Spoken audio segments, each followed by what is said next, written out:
แต่นបើក្បាលវីដេអូមកអ្នកទាំងអស់គ្នាឃើញខ្ញុំចេញមកឡងទៀតហើយគឺឡងថ្ងៃហ្នឹងគឺតាមឲ្យតាន់ត្រេនរបស់គេ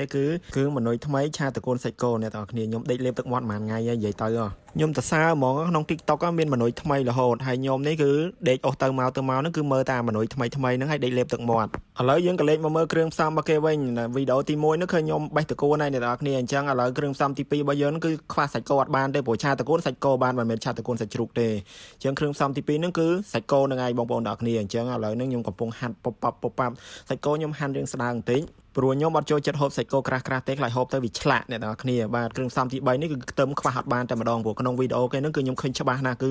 ខ្ទឹមជាមួយនឹងម្ទេសអ្នកទាំងអស់គ្នាគឺគេយកចិញ្ច្រាំគេយកកឡុកអីអញ្ចឹងហើយយកទៅដាក់រោយលើសាច់គោអញ្ចឹងណាអ្នកទាំងអស់គ្នាឥឡូវខ្ញុំដំខ្ទឹមផុងផាំ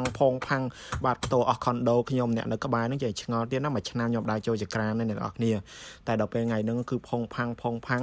ចូលមកធ្វើម្ហូបនិយាយទៅឲ្យតែថាមើលម្ហូបណាឃើញតែឃ្លានហ្នឹងគឺទ្រាំអត់បានទេត្រូវតែពលិកម្មដើម្បីចំណាយកម្លាំងហ្នឹងមកធ្វើម្ហូបដែលខ្លួនឯងចូលចិត្តបាទនេះគឺម្ទេសដូចខ្ញុំរៀបរាប់មិញហ្នឹងឯងបងប្អូនទាំងអស់គ្នាគឺយើងប្រើម្ទេសដៃនាងវែងហ្នឹងបាទខ្ញុំអត់ក្លុកទេហើយក៏ខ្ញុំអត់បុកដែរបាទមិនមែនដោយសារតែខ្ញុំ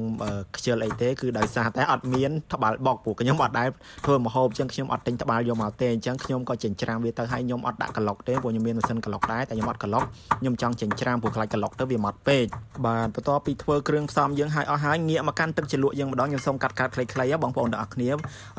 ទឹកជ្រលក់របស់ខ្ញុំថ្ងៃនេះគឺខ្ញុំធ្វើទឹកតៅហ៊ូអ្នកទាំងអស់គ្នាដោយសារខ្ញុំអត់ចូលចិត្តទឹកម្រេចទេខ្ញុំចូលចិត្តទឹកតៅហ៊ូអញ្ចឹងគ្រឿងផ្សំបន្លែប្លុកសាច់អីខ្ញុំធ្វើឲ្យអស់ហើយអ្នកទាំងអស់នេះសាច់គោកញ្ចនងឯអ្នកទាំងអស់គ្នាអាខ្ទឹមច្រាំម្ទេសច្រាំហ្នឹងគឺយកមករោយលើសាច់គោនឹងឯងបងប្អូនហើយតកួនរបស់គេគឺគេមានម៉ូតមានបែបមានបត់មិនក្តិចហើយយកមកនេះទៅគឺបាទគឺជ្រៀកជាសរសៃបងប្អូនចំណែកងាកមកទឹកតៅហ៊ូរបស់ខ្ញុំនេះវិញក៏មិនណយដែរគឺថាខាប់អន្ថលតែម្ដងបាទគ្រឿងផ្សំរួចរាល់ហើយដល់វគ្គសំខាន់របស់យើងហើយនោះគឺវគ្គហូបចុកហ្នឹងហើយបងប្អូនទៀតបងខ្ញុំដាក់ប៊ឺសិនហើយក៏មកគឺដាក់សាច់គោជៀនឆាវាឲ្យរៀងឆ្អិនបន្តិចមកបាទបន្ទាប់មកយើងដាក់ត្រកួនចូលបងប្អូនហើយត្រឡប់ឆាគួបផ្សំជាមួយនឹង